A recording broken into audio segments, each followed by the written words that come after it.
गुरु की साजी नमाजी ममता मई प्यारी सास संगत जी, प्यार से कहना जी धन्यकार। आओ प्यारी सास संगत जी, आज का जो विचार है कि हमें मनुष्य का जन्म क्यों मिला। आओ प्यारी सास संगत जी, हमें सोचना होगा कि परमात्मा ने हमें इंसानी जामे में बना करके क्यों भेजा। क्योंकि इंसान क्या भरोसा है तेरी ज़िंदगी का, और आदमी बुदबुदा है पानी का। आओ प्यारी सास संगत जी, हमारे इंसानों के लिए कह दिया, इंसान तेरे जीवन की कोई गारंटी नहीं है। इंसान के जीवन की तुलना संतों इस प्रकार से कर दी कि जैसे एक पानी का बुलबुला होता है। बरसात के समय में पानी में अक्सर बुलबुले हो जाते हैं और वो क्षण मात्र में फूट जाता है। ठीक इसी प्रकार से इंसान के जीवन का भी यही हाल है संत महात्माओं। तो आओ प्यारी सास संगत जी, इस जीवन का कोई भरोसा नहीं है कि कह भी दिया है कि कल करे सो आज कर, आज करे सो अब, अरे पर में परलय होएगी बहुर करेगो कब। आओ प्यारी सास संगत जी, यूँ कहते रहें और हम कुछ करें नहीं, खाली कहते रहें तो कहने से बात बनने वाली नहीं है। आओ प्यारी सास संगत जी, सतगुरु ने इंसान को बना करके, यानी इंसानी जामे में इस मालिक ने इंसान को भेज तो दिया, लेकिन वास्तव में कहते हैं कि मनुष्य मनुष्य भव, यानी हे मनुष्य तू इंसान बन जा। तो इसका मतलब क्या इंसान इंसान नहीं है।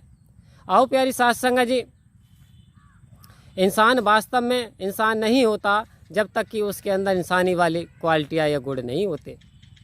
तो प्यारी सास संगत जी, इंसान का जन्म, ये शरीर यानी इस आत्मा को ये मनुष्य का शरीर क्यों मिला।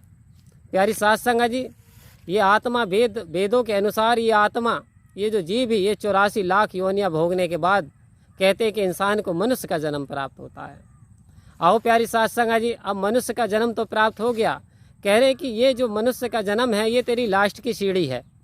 यानी इस समय भी, यदि इस योनि में भी अगर आपने परमात्मा की प्राप्ति की नहीं की, आपने ईश्वरीय ज्ञान को अर्जित नहीं किया, तो प्यारी सास संगत जी कहते हैं कि फिर यानी कहे अवतार की करी कमाई 84 वाली सारी गई। आओ प्यारी सास संगत जी, यदि अभी भी हम नहीं जागे, अभी भी हमने ब्रह्म ज्ञान की प्राप्ति नहीं की, तो प्यारी सास संगत जी फिर हमें 84 में जाना पड़ेगा। और 84 का मतलब संत महात्माओं, जब एक बच्चा जन्म लेता है ना, तो 10,000 बिच्छू मिल करके डंक मारते हैं उस माँ के। इतनी तकलीफ़ होती है उस बच्चे का जो प्रजनन करने में, उस माँ को इमेजिन कीजिए, उस बच्चे को इतनी तकलीफ़ होती है जन्म लेने में। जिस प्रकार से 10,000 मिल करके बिच्छू डंक मारेंगे, तो इतनी ही तकलीफ़ उस बच्चे को जन्म लेने में होती है। आओ प्यारी सास संगत जी, जन्म लेना मरना, इससे बड़ा कोई दुख इंसान के लिए नहीं है। तो प्यारी सास संगत जी, सदगुरु ने बड़ी कृपा की, हम तो इस लायक नहीं थे। इस पार ब्रह्म परमात्मा इटर्नल, इस सुप्रीम पावर का दर्शन करा दिया, अपने निजी स्वरूप की जानकारी करा दी। आओ प्यारी सास संगत जी, अब तो जैसे कि मीराबाई ने गाना शुरू कर दिया कि पायो जी मैंने नाम रतन धन पायो, अरे वस्तु दी अमोलक गुरु ने कर कृपा अपनायो, पायो जी मैंने नाम रतन धन पायो। आओ प्यारे संतों, अब जब इस परमात्मा की प्राप्ति हो गई, अब हमें सतगुरु के बताए हुए नियमों पे चलना है, सिद्धांतों पे चलना है। आओ प्यारी सास संगत जी, किसी प्रकार का किसी के अंदर भेद नहीं रखना।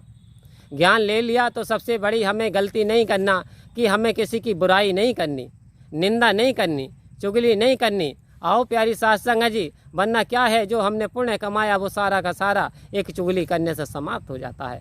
तो आओ प्यारी सास संगत जी, सदगुरु की कृपा से हमें ज्ञान की प्राप्ति मिल गई।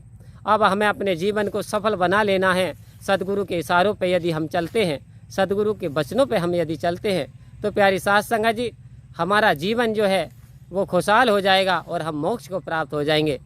तो यदि इतना बोलने में गलती हुई हो, तो प्यारी सास संगत जी मेरे वचन जान करके स्वयं जगदीश के और वापस कर देना। और यदि अच्छा लगे तो मेरे सदगुरु का समझ के जीवन में अपनाएंगे, तो आपके जीवन में लाभकारी फ़ायदा होने वाला। प्यारी सास संगत जी, प्यार से कहना धन्यवाद।